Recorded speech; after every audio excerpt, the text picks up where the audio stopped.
Hi, I'm George Negus. Tonight we have a story that's all about a journey of disappointment, triumph, deceit, corruption, betrayal, incest, bad sportsmanship, and worst of all, letting down innocent children. It's the story of the Riverview Street Cricket Club and how they have, over the years, unravelled from a once great sporting organisation into a corrupt organisation that knows no bounds in winning, including enlisting players from the subcontinent, particularly India, of backhanded deals between umpires and captains, and how the once mighty chair of president has been spoilt forever. Riverview Street Cricket Club started almost 15 years ago as a hit around in a park with a bunch of friends. It soon escalated to the point where there were trophies, t-shirts, hats, a massive crowd, an annual general meeting the night before that was sold out, a real contest for positions on the board.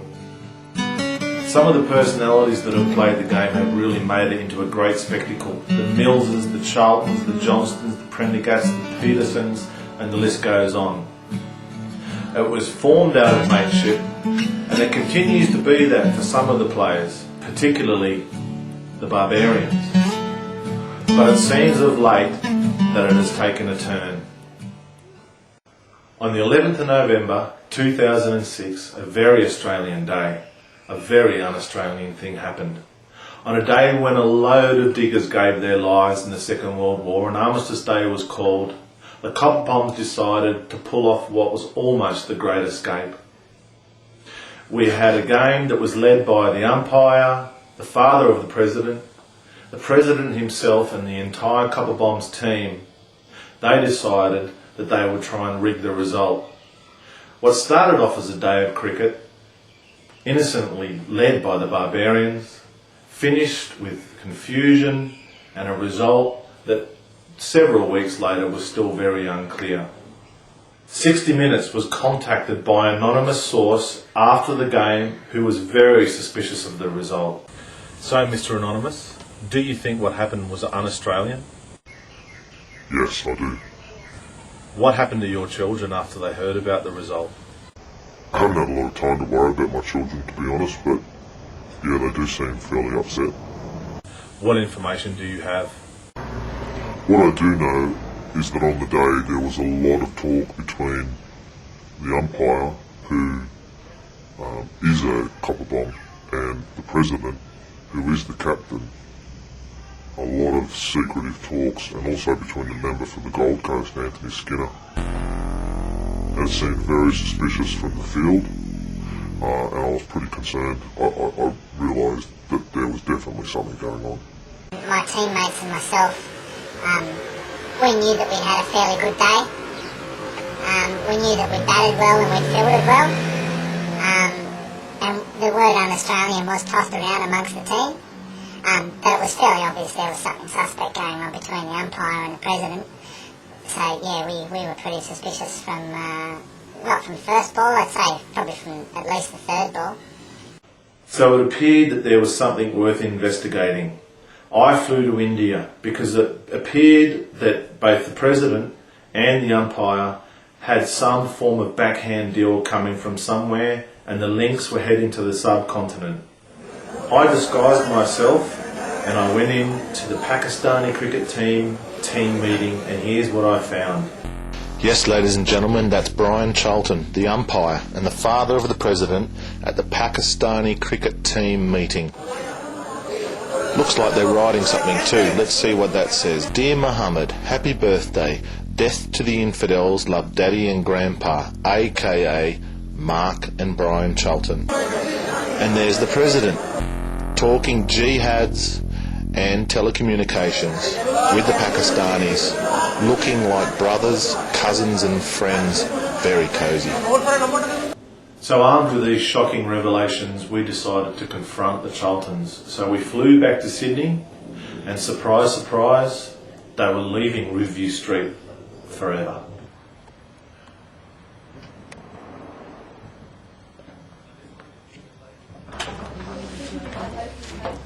What do you have to say for yourself, Mr. Charlton? I didn't do it. I'm innocent. Do these look like the actions of an innocent man to you? After some intense questioning by our reporter Harris Johnston, Brian Charlton finally cracked and exposed the real truth behind what happened on that day. What can I say? Well, I think he's lost for words. No, that's all I can say. That unfortunately, in this modern world, I bow to corruption. I've got to accept it. Those Indian bookmakers got at me, and I've discovered religion. Does this look like someone who's found religion? Is this the modern jihadist? This is Brian Charlton, amongst others, in the early 80s, dressed as women, entertaining a group. I've travelled the world covering all kinds of movements and cults, but the RSCC seems to have more complexity and sinister characters than most I've ever seen. This might make the Glean papers or something. Well, it made more than just the papers. It was heard around the world, and recently made the state government change the laws around adults soliciting children at schools. But as if that wasn't enough, to see the icons of the RSCC behaving in a very gay way. They disappointed a lot of children when in 2007 they failed to show up to the family day and left a lot of kids, very excited kids, very disappointed. I happen to have one with me now. Yes, it felt very sad. Enough said.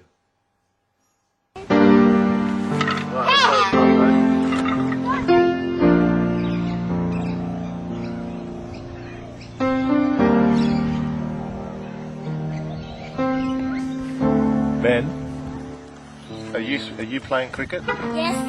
Where is everybody? Don't know. They're not here, are they? No. How does that make you feel? Quite. Quite sad. Yes. That makes you feel sad. Yes. Jake, are you here to play cricket? Yes. Where is everybody?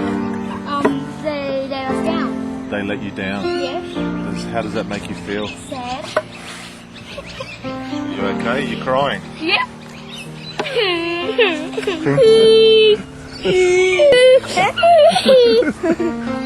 Shut up.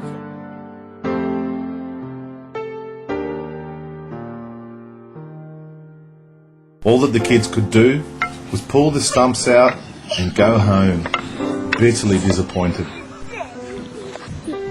Well, as you can see, we've had to cancel the day. The poor kids, there's a 4-year-old and a 6-year-old who are devastated.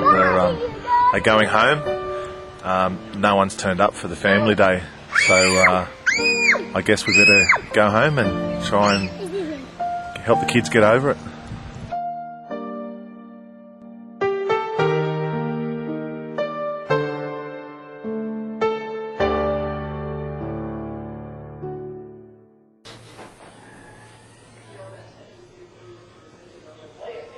It's heartbreaking, isn't it? Those poor kids. Let down by a corrupt system, but particularly let down by the copper bombs.